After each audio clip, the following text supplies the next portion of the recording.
Nous prions. Éternel, notre Dieu, notre Père, nous bénissons ton Saint-Nom ce matin.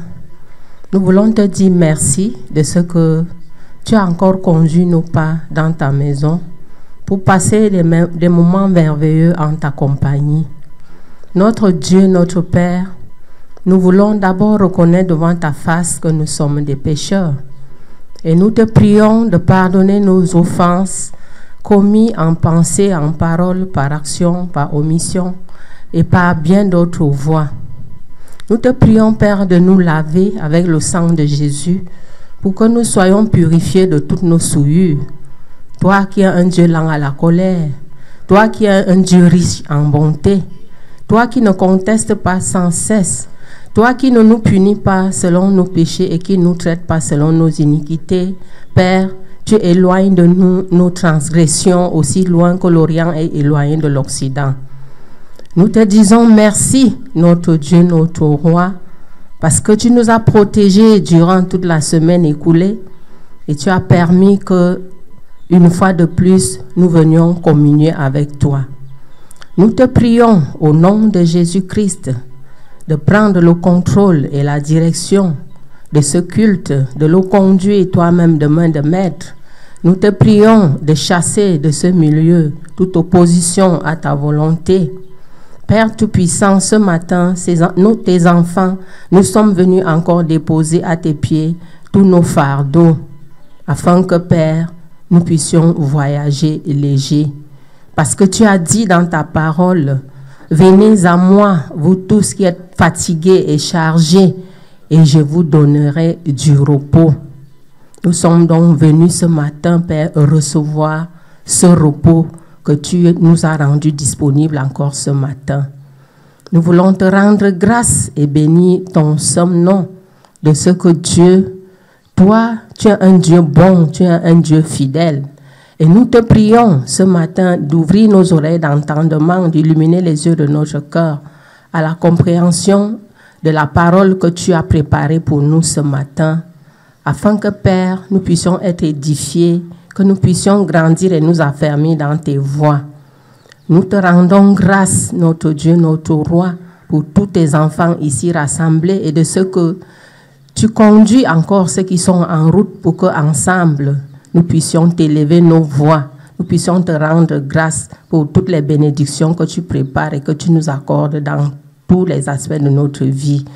Notre Dieu, notre Roi, nous te rendons grâce pour le bon déroulement de ce culte et nous te confions toutes les articulations de ce culte, les messages qui vont être donnés, les prières qui ont été élevées et qui vont encore être élevées. Père Tout-Puissant, que l'honneur, la gloire, la louange te reviennent d'éternité en éternité. C'est au puissant nom de Jésus-Christ, notre Seigneur de gloire, que nous t'avons prié. Amen. Je suis très honoré aujourd'hui, d'abord pour ces enfants qui ont produit un enfant, parce que ces deux enfants qui ont grandi devant moi dans cette maison, je connais particulièrement la maman de cet enfant qui est une croyante fidèle de ce ministère, et ce que je suis est tellement beau quand je les entends prier avec beaucoup d'humilité et beaucoup de grâce. Je voudrais que nous nous unissions dans la prière et dans cet enseignement pour que ces enfants aillent jusqu'au bout. Ils ont très bien commencé. Nous attendons maintenant les liens spirituels au nom de Jésus-Christ. Vous savez, dans notre ministère, nous n'enseignons pas fornication autre. On nous dit fornication, c'est désordre sexuel. Forniquer vient de pornoi. Et pornoi veut dire désordre sexuel. Mais quand deux gens ont pris un engagement sacré devant Dieu de se marier, nous ne voyons pas pourquoi leur interdire ce qu'ils veulent faire. Je ne veux pas rentrer dans les détails, mais je crois que ce couple est un couple franc et qu'il est entré dans la grâce de Dieu avec beaucoup d'amour, de passion. Et je leur souhaite la paix jusqu'au bout. Bien, maintenant, en rapport avec la dédicace est une cérémonie formidable. Moi, j'aime cette cérémonie parce que nous n'avons pas eu, nous, dans notre jeunesse, la possibilité d'être dédiés.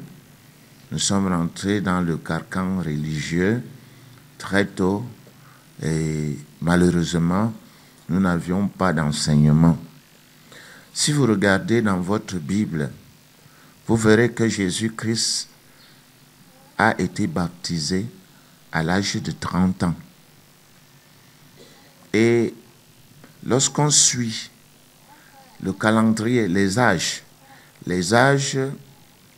et la responsabilité devant Dieu dans le calendrier juif, on remarque que pour les Juifs, leur maturité spirituelle est à l'âge de 12 ans.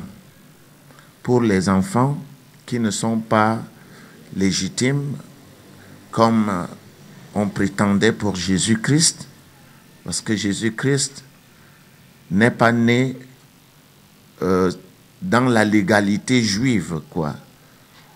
Sa maman l'a conçu avant qu'elle soit avec son père ou géniteur terrestre, ce qui était mal perçu chez les Juifs.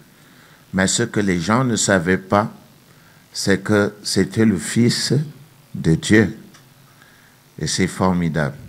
Mais pour les Juifs, nous avons trouvé dans un vieux livre de littérature, la question était de savoir pourquoi est-ce que Jésus avait été baptisé à 12 ans. Nous avons vu que l'une des raisons potentielles, c'est qu'il était illégitime. Et les enfants légitimes passaient au temple pour se faire évaluer à l'âge de 13 ans. Donc, quand on nous a enseigné l'évaluation de Jésus-Christ, c'était comme si, comme certains l'ont défini comme Dieu, il connaissait tout. C'est pour cela qu'il est allé enseigner la parole au docteur au temple. Mais non, Jésus était en train de passer son examen qu'on appelait dans la loi juive le bar mitzvah, comme ceux qui font aujourd'hui la première communion quelque part. Ils subissent un examen pour voir s'ils maîtrisent les Écritures. Et à l'âge de 12 ans justement, il est allé se faire évaluer pour évaluer ses connaissances, s'il était vraiment à la hauteur de la tâche qui serait la sienne dans un futur relativement proche. Et il a passé avec brio cet examen parce qu'il était déjà porté, il aimait bien la parole de Dieu et Dieu ne l'a certainement pas favorisé, vous savez très bien. Homme de douleur et habitué à la souffrance, semblable à celui dont on détourne le visage. Ça, c'est le portrait de Jésus-Christ dans le livre d'Ésaïe. Il n'a pas du tout été favorisé. Dieu a voulu l'éprouver comme on éprouvait chaque enfant juif. Et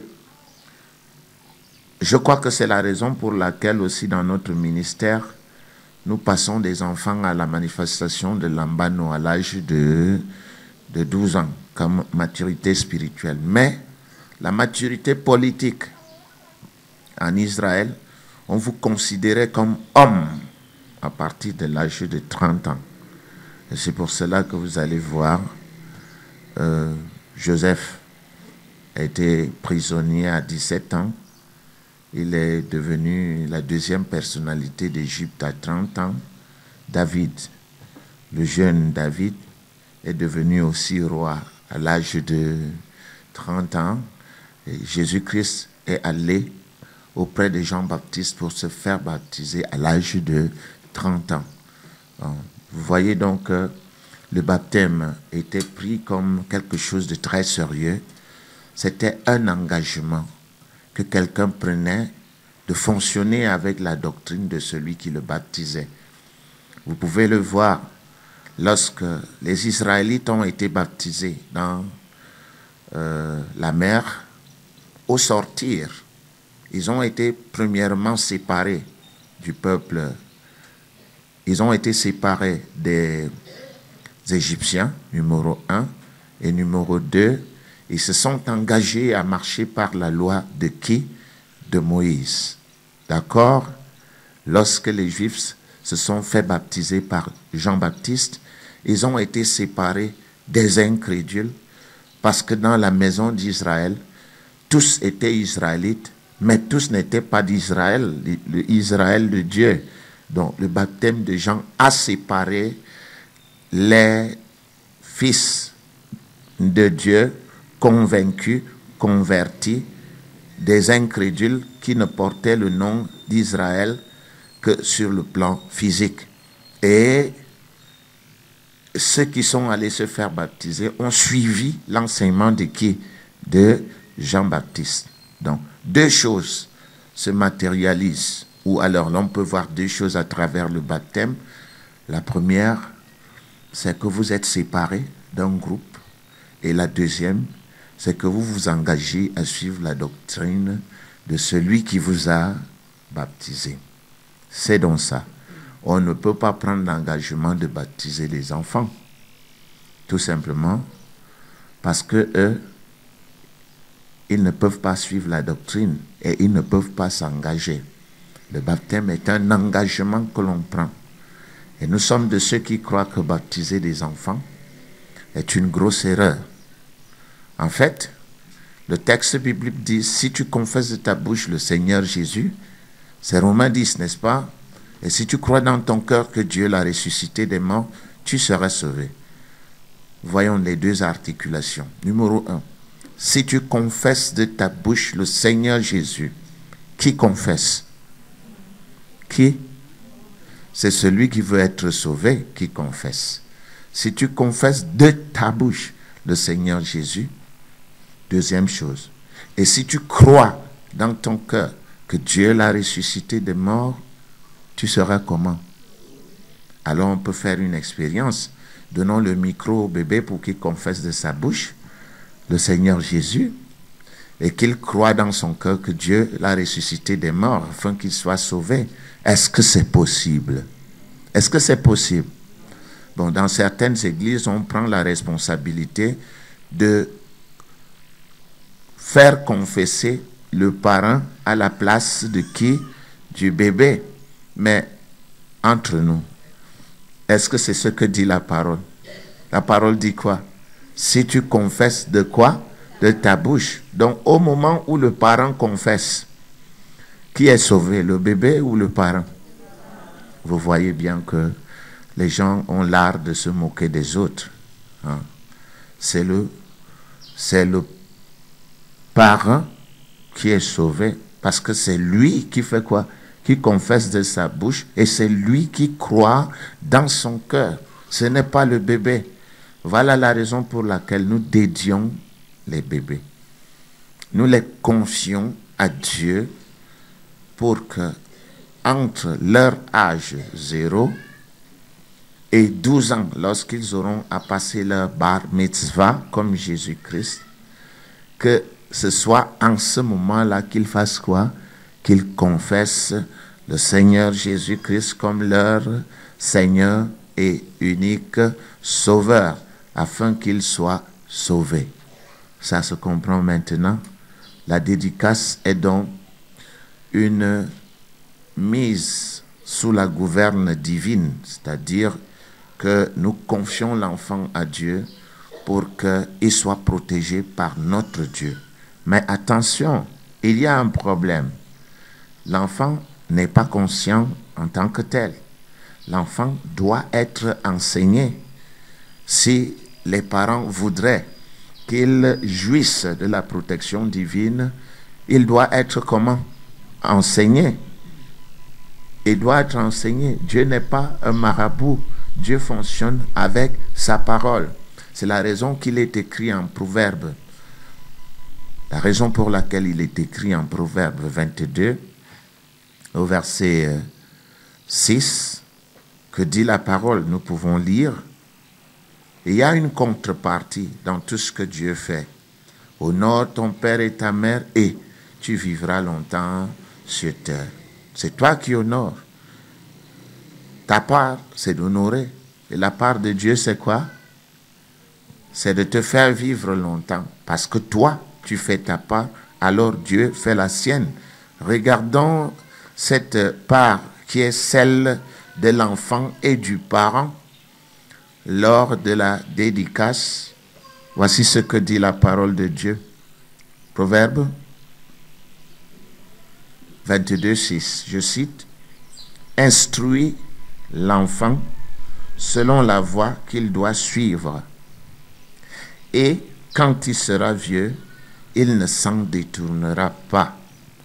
Pourquoi ne s'en détournera-t-il pas? C'est parce qu'on a moulé son cœur selon la voie de Dieu. Et pendant cette étape d'apprentissage, nous avons la responsabilité d'inculquer à l'enfant les principes de Dieu, les principes divins.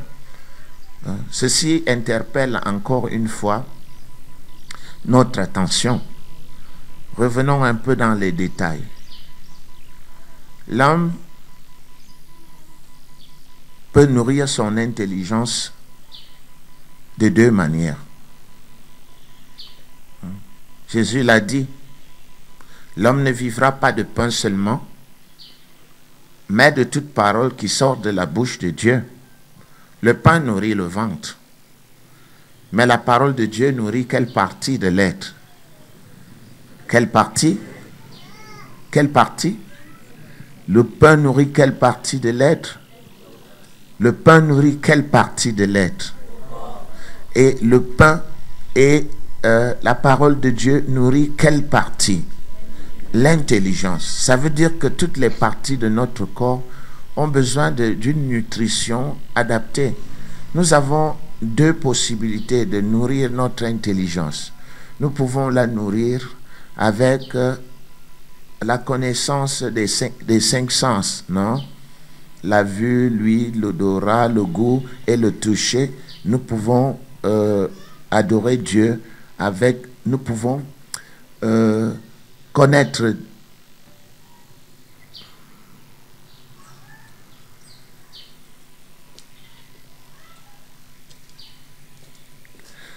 nous pouvons nourrir notre intelligence de deux manières. Soit avec la connaissance qui nous vient à travers nos cinq sens, la vue, l'ouïe, l'odorat, le goût et le toucher. Cette connaissance on appelle la connaissance des sens et qui influence l'homme d'une manière ou d'une autre dans sa vie. Mais cette connaissance est aussi le fait de Satan. Elle est le fait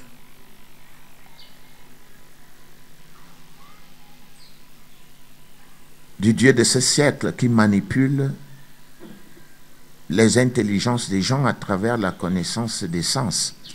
Je vois, je goûte, je touche, j'hume. Ok.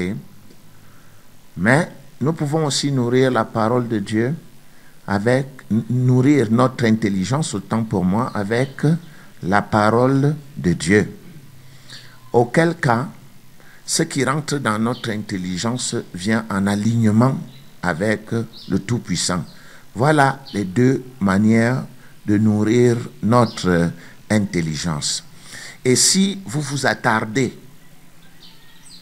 sur un type de connaissance, vos manières de vivre, vos actions seront gouvernées par ce type de connaissance-là. Parce que chacun de nous est ce qu'il est à cause de ce qui lui a été enseigné. Et si nos pensées entretiennent la connaissance des sens, nos actions vont aussi devenir sujettes de la connaissance des sens. Si nos pensées, les pensées que nous entretenons, sont liées à la connaissance de Dieu, la tendance de nos actes sera aussi dirigé vers les œuvres divines. Voilà pourquoi le livre de Proverbes dit que l'homme est tel que sont ses pensées. Il est tel que sont les pensées de son cœur. C'est la raison pour laquelle la parole de Dieu dit « Instruis l'enfant ». Comment? Selon la voie qu'il doit suivre.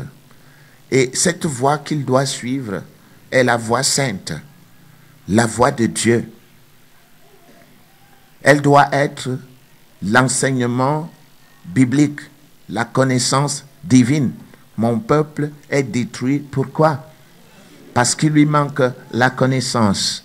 Il ne s'agit pas des mathématiques ou de l'instruction générale. Non, il ne s'agit pas de ça. Ce n'est pas de ça qu'il s'agit. Le peuple de Dieu est détruit parce qu'il lui manque la connaissance de Dieu. Beaucoup de gens ne savent pas le verset qu'il faut utiliser pour maîtriser une bête féroce, par exemple. Beaucoup de gens ne connaissent pas le verset qu'il faut utiliser pour vaincre, par exemple, l'adversaire dans sa bouche. Beaucoup de gens ne connaissent pas le verset qu'il faut utiliser pour apporter la paix dans sa maison. Beaucoup de gens ne maîtrisent pas, par exemple, les versets qu'il faut utiliser pour les finances. Non, très peu de gens maîtrisent les finances avec Dieu. Et pourtant, les finances sont bel et bien enseignées dans la parole de Dieu. Vous voyez, si vous avez étudié correctement les Écritures, vous saurez que le premier plan d'ajustement structurel qui a été publié dans le monde de manière officielle, c'est Joseph qui l'a appliqué. Joseph en Égypte, avec les 7 années de famine et les 7 années d'opulence.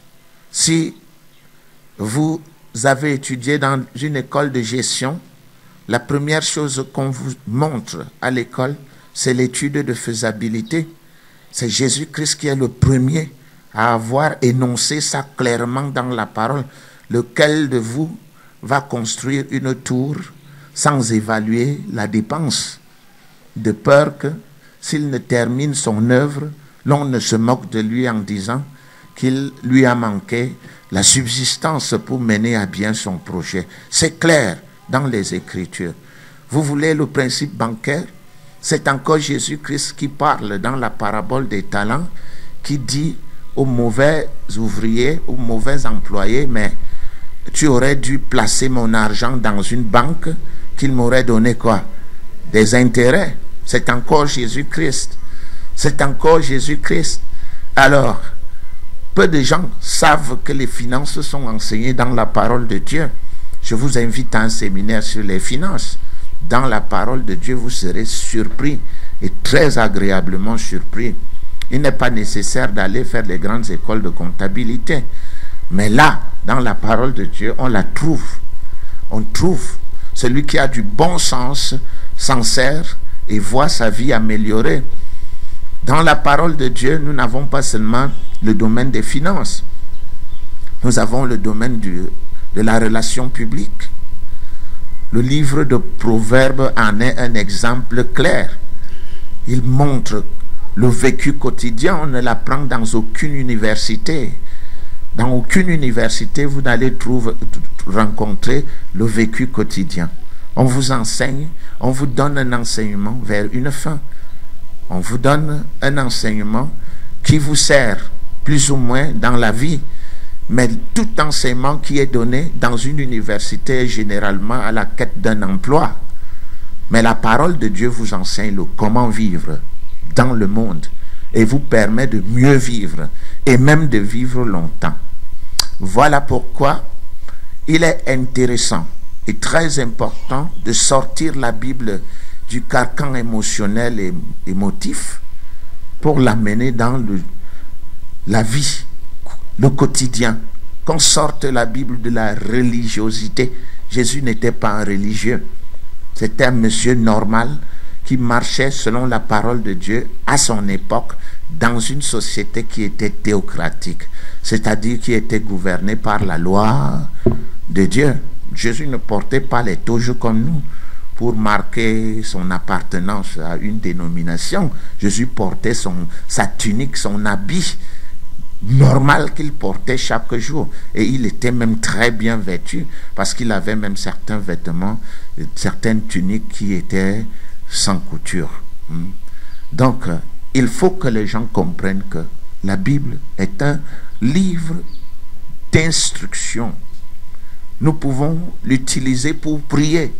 Mais lorsqu'on écoute Paul dans l'épître à Timothée, 2 Timothée 3,16, la parole de Dieu est, toute écriture est inspirée de Dieu et utile. Hein? L'utilité de la parole, utile pour enseigner. Est-ce qu'il est dit utile pour prier? Utile pour enseigner, pour corriger, pour convaincre, pour instruire dans la justice. Vous voyez? C'est instruire comment? Dans la justice. Dieu veut que vous soyez, que vous sachiez marcher dans l'ordre et la bienséance. Dieu veut que vous viviez longtemps sur terre. Et il a un manuel de l'ingénieur qui vous montre comment ce corps qui est formé par Dieu fonctionne pour vivre le plus longtemps possible. Voilà pourquoi nous avons la Bible. Elle n'est pas là pour prier. Certains ne la prennent que pour aller prier. Ça, c'est le livre qui nous enseigne le comment de la vie. Comment de la vie. Comment marcher. Comment parler avec sa femme. Hein? Vous le saviez, non? Le livre de Cantiques enseigne même sur l'amour. Peut-être que vous ne le saviez pas. Ah oui, je comprends. On a dit que Dieu enseigne. C'est des choses du diable, le domaine du sexe. Mais non. Qui est l'initiateur du sexe? Qui a dit allez multiplier? C'est Dieu. Qui a dit soyez féconds? C'est Dieu. C'est lui qui a établi ces lois. Et les gens ont détourné pour en faire des choses taboues, des choses tordues. Dieu n'a rien à voir dans ça. C'est Dieu qui est l'auteur du sexe. Donc le sexe n'est pas un péché. C'est la manière de l'utiliser qui devient quoi? Il y a dans le sexe le permis et l'interdit. Comme dans chaque société, comme dans chaque chose que nous utilisons, il y a quoi? Le permis et l'interdit. Et Dieu donne sa vie à lui, sa socialisation à lui, son permis et son interdit. Et ce permis et interdit ne servent pas à Dieu au ciel. Le but est que nous vivions comment? Longtemps sur terre et bien sur terre. Je sais qu'on vous a dit que c'est Dieu qui tue, mais la Bible enseigne que c'est pas Dieu qui tue. Ah oui, je vous ai donné un enseignement l'autre jour dans Deutéronome qui disait quoi? J'ai mis devant toi la mort et le mal, le bien et la vie. Choisis la vie. Choisis quoi? La vie. Dieu veut que tu vives. Dieu ne veut pas que tu meurs. C'est Adam qui a introduit le péché qui nous mène à la mort aujourd'hui. Mais le plan de Dieu n'était pas la mort. Pourquoi Dieu nous appellerait-il? Pour faire quoi au ciel? Il a besoin des serviteurs là-bas? Non. Je peux vous lire un verset qui démontre tout ça. Je vais vous lire un petit verset qui va vous amener à réfléchir. C'est vrai que les gens ont inventé tout. Et la Bible est un fourre-tout. Et le monde est aussi un fourre-tout. C'est une mer de spéculation. Un océan de doute. Mais si vous êtes dans Actes des Apôtres, j'ai lu ça. Et avec beaucoup d'attention. C'est écrit.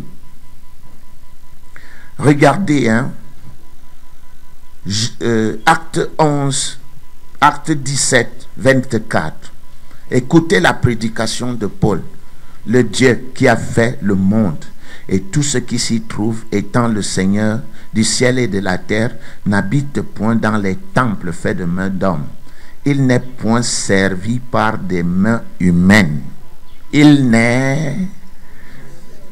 Veuillez scander cela. Il n'est point servi par les mains humaines, comme s'il avait besoin de quoi que ce soit, lui qui donne à tous la vie, la respiration et toutes choses. Mais trêve de sermon, vous allez chercher quoi au ciel? Dieu a besoin de serviteurs au ciel? C'est ridicule. Non? Un peu de jugeote, un peu de logique. Chacun de nous craint la mort d'une manière ou d'une autre. Même Jésus. Si la mort était dans le chemin qui mène à son Père, il l'aurait plutôt sollicité, non? Ah, comment? Et comment? Il serait même mort, il n'aurait pas fui. Hein? Quand on le pourchassait, par moment, il aurait dit, bon, allons chez le Père une fois. Mais il sait très bien que la mort, le chemin de la mort n'est pas le chemin de Dieu. Et c'est écrit clairement. Je vais vous le montrer, Hébreux 2,14. Et je ne sais pas si nos amis lisent les Écritures ou alors chacun les tord comme il voudrait. Hébreux 2, je cite Hébreux 2. Ainsi donc, puisque les enfants participent au sang et à la chair, Jésus-Christ, y a également participé lui-même, afin que par la mort, il anéantisse celui qui a la puissance de la mort, c'est-à-dire le diable. Qui a la puissance de la mort? Alors, vous voulez que Dieu se serve du diable pour nous tuer? Hein? Donc, disons donc que Dieu se sert du diable pour nous envoyer au ciel. Trêve de tricherie. Je crois que le monde spirituel est tellement dense et profond que certains veulent en faire, je ne sais pas, une source de manipulation ou je ne sais pas quoi. Mais le texte est clair, hein? Qui est l'auteur de la mort? Et Dieu se servirait donc du diable pour envoyer des gens au ciel? Ça n'a pas de sens. Hein? Je sais que cette théologie systématique biblique est renversante. Elle bouleverse la tête de l'individu parce que depuis notre enfance, on nous enseignait qu'à la mort, nous allons au ciel. C'est clair, chacun de nous le sait. Même dans la littérature africaine, on dit les morts ne sont pas morts. Ça, c'est vrai aussi. Mais je voudrais attirer votre attention sur une chose. C'est que Jésus-Christ est venu non pour nous enseigner Dieu, mais pour nous faire connaître le vrai Dieu. Parce qu'il y a des dieux, il y a des divinités. Il y a des divinités partout. Mais Jésus-Christ est venu nous faire connaître qui? Le vrai Dieu. Et ce vrai Dieu, parmi les multitudes de divinités, dit que celui qui a le pouvoir de la mort, c'est qui? Le diable. Et quiconque se veut intelligent devrait comprendre que toute apparente survie après la mort est du domaine des esprits. C'est du domaine de la démonologie. C'est du domaine des démons. Parce que celui qui a intérêt à ce que les gens vivent après la mort, c'est le diable. C'est lui qui a déclaré au jardin d'Éden quoi? Tu ne mourras pas. Mais Dieu sait que si tu transgresses sa loi, tu seras comme Dieu, connaissant le bien et le mal. Il n'a pas dit tu seras Dieu. Et c'est là la supercherie. Il a dit quoi? Tu seras comme, c'est une figure de rhétorique similaire. Tu seras comme Dieu. Hein, connaissant quoi? Le bien et le mal. Nous, on ne voulait pas connaître le bien et le mal. Nous ne voulions pas connaître le bien et le mal. Nous voulions connaître le meilleur. Et Dieu n'est pas le bien. Si Satan est le mal, Dieu n'est pas le bien. C'est vrai qu'on vous enseigne que Dieu c'est le bien et que Satan serait le mal. Hein? Derrière le bien se trouve le mal. Or, Dieu dit qu'il est parfait. Il ne peut pas se trouver en lui quelque chose de mauvais. Donc, Dieu est nécessairement un superlatif. Excusez, hein, je ne veux pas philosopher. C'est un superlatif, c'est-à-dire quoi? C'est-à-dire qu'il est meilleur. Donc, si Dieu est le meilleur, Satan ne peut se trouver que dans le bien et le mal. Je m'explique. Je m'explique. Lorsqu'on me nomme ministre, il y a quelqu'un qui perd son poste de ministre, non? Dans mon bien se trouve quoi? Voilà. Lorsque vous voulez la promotion, vous montez, il y a certainement quelqu'un qui est dégommé à cause de vous, vrai ou faux. Dans votre bien se trouve quoi? Le mal. Lorsque vous attendez la voiture, vous êtes à 10, on vous prend vous seul. Dans votre bien se trouve le mal de qui? Des autres. Dans le bien se trouve le mal. Hein? C'est comme ça. Vous arrivez dans une salle, il y a beaucoup de femmes qui veulent des maris. Vous choisissez une seule femme. Dans votre bien se trouve quoi? Le mal des autres femmes. Parce que tout aurait souhaité avoir le mari. On ne peut donc pas dire que Dieu c'est le bien et que Satan c'est quoi? Le mal. Nous disons que Satan c'est le bien et le mal en même temps. Et que Dieu c'est le meilleur. On est d'accord? Satan c'est quoi? Le bien et le mal. J'ai 10 enfants, je tue un pour avoir de l'argent. 9 vivent de l'argent de celui qui est mort. Dans le mal de celui qui est mort se trouve quoi? Le bien des autres. Quoi? J'ai faim, j'entre dans une voiture, il y a une maman qui a son porte-monnaie, j'arrache, je pique son porte-monnaie parce que j'ai faim. Dans mon bien se trouve quoi? Son mal. Vous voulez dire donc que Dieu c'est le bien? Non, beaucoup de satanistes font le bien ici. Ah, attention, hein. Si Satan ne faisait que le mal, personne ne croirait en lui, hein. On est d'accord? Donc le meilleur mensonge est celui dans lequel il y a un peu de vérité. Nous sommes d'accord? Le meilleur mensonge c'est quoi? Celui dans lequel il y a quoi? Un peu de vérité. Non, on voit ça. Hein? Votre dame vous dit qu'elle va au deuil. Alors qu'elle va rencontrer son gars. Hein? Elle arrive au deuil pour que tout le monde la voie. On est d'accord? Vous arrivez au deuil le lendemain, elle était là, oui. Elle pleurait même beaucoup. Mais elle n'y était plus là à une certaine heure parce qu'elle s'est servie de quoi? De la vérité pour son petit mensonge. Donc le meilleur mensonge est lequel? Celui dans lequel il y a la vérité. Donc Satan est un menteur parce que dans son mal se trouve quoi? Le bien. Et beaucoup de gens ne savent pas ça. Ils ne savent pas que lorsqu'on va dans un quartier chercher le guérisseur, on dit qu'il nous fait quoi? Il nous fait quoi? Il nous fait du bien. Vous pouvez démontrer qu'il fait du mal. Mais ce bien, quelle est sa source? Sa source est la source des esprits diaboliques. Parce que quand il fait ça, crapac, abracadabrique, abracadabrac, abracadabrique. Ah, vous vous appelez M. Belibi, votre père s'appelait tel. Qui lui donne le renseignement? C'est des esprits diaboliques. L'intelligence n'est pas là pour deviner. L'intelligence, le mental de l'homme, c'est la réflexion. C'est pour réfléchir et prendre des décisions. Le mental des gens ne devine pas que demain il va pleuvoir. À moins qu'on ne fasse un calcul de probabilité. Bon, encore faudrait-il que si, de quelque manière que ce soit, vous savez avec précision ce qui va se passer demain, c'est qu'une puissance spirituelle vous habite.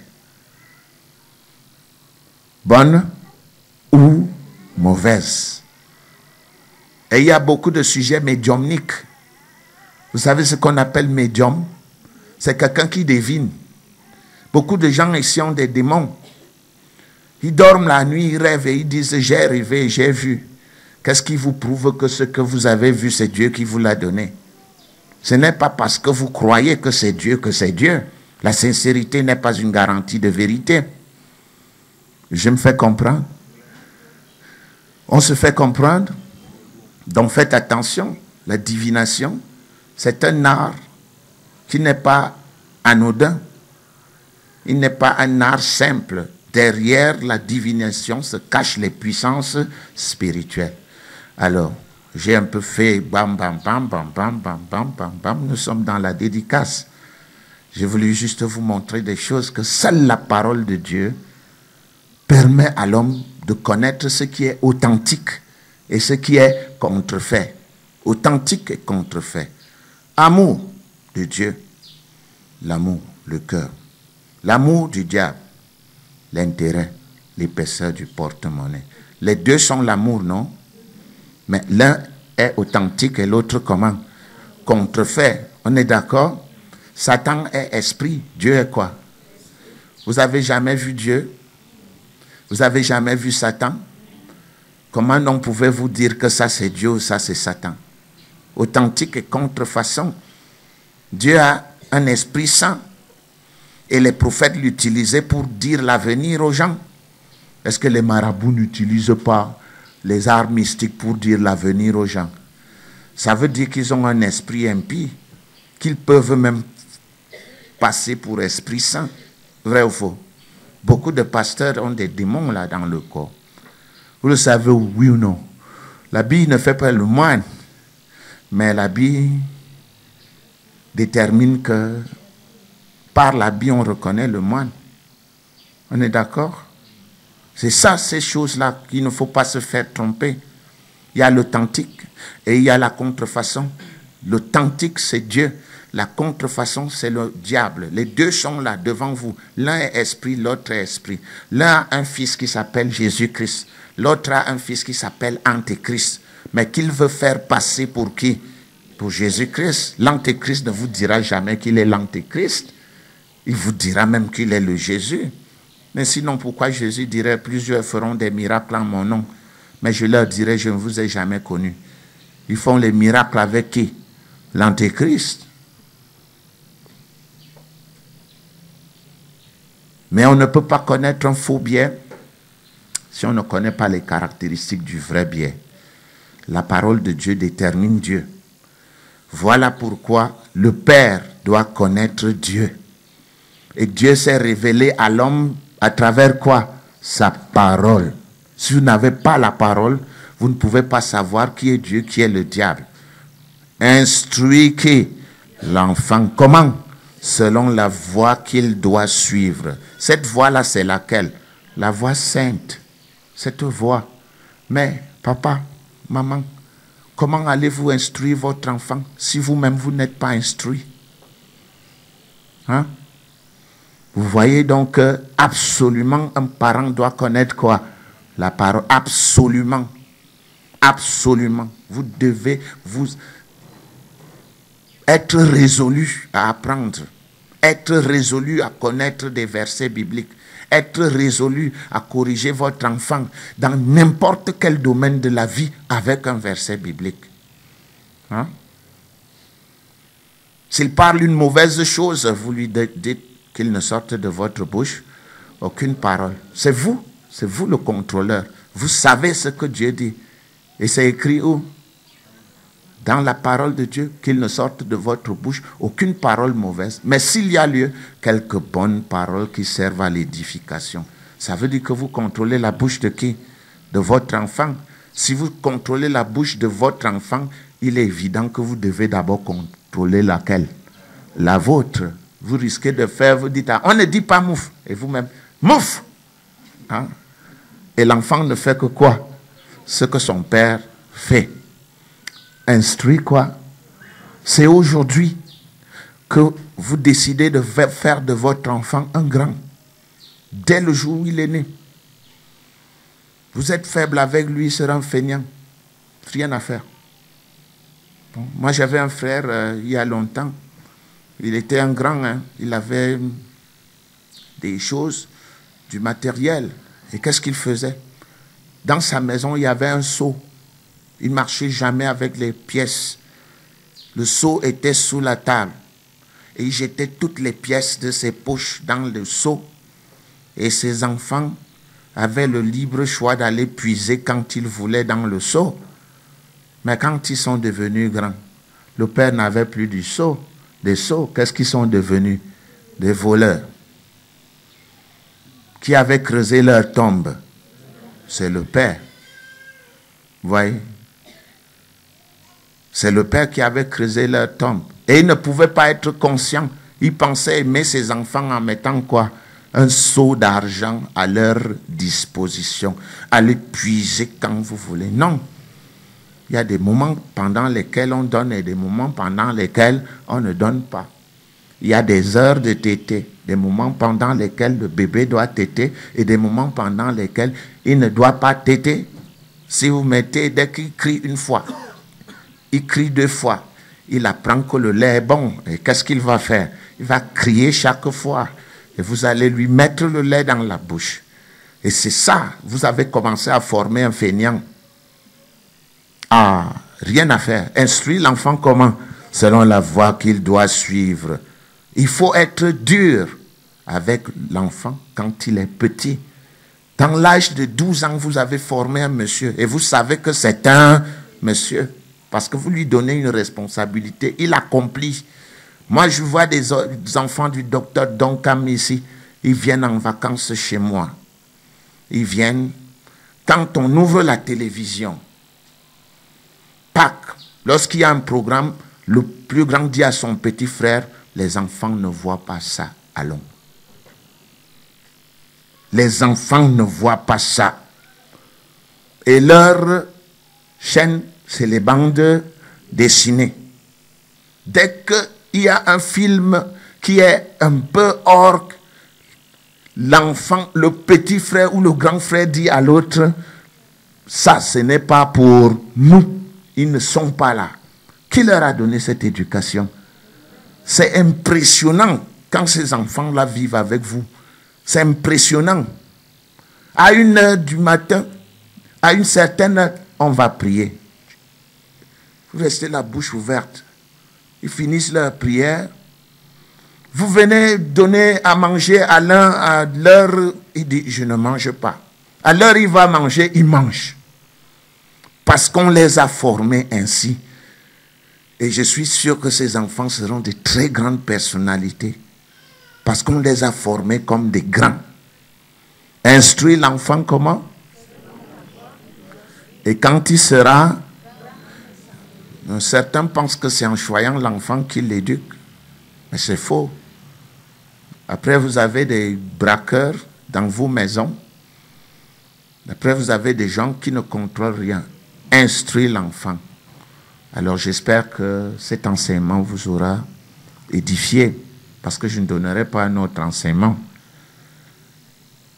J'ai voulu montrer aux uns et aux autres que l'apprentissage de la parole de Dieu est la base de la vie dans l'abondance. Vous venez dédier votre enfant, c'est bien. Mais vous voulez un médecin, vous l'instruisez comment? Selon la voie qu'il doit suivre. Vous voulez un ingénieur, vous voulez vous l'orienter avec des jeux et vous savez quel jeu.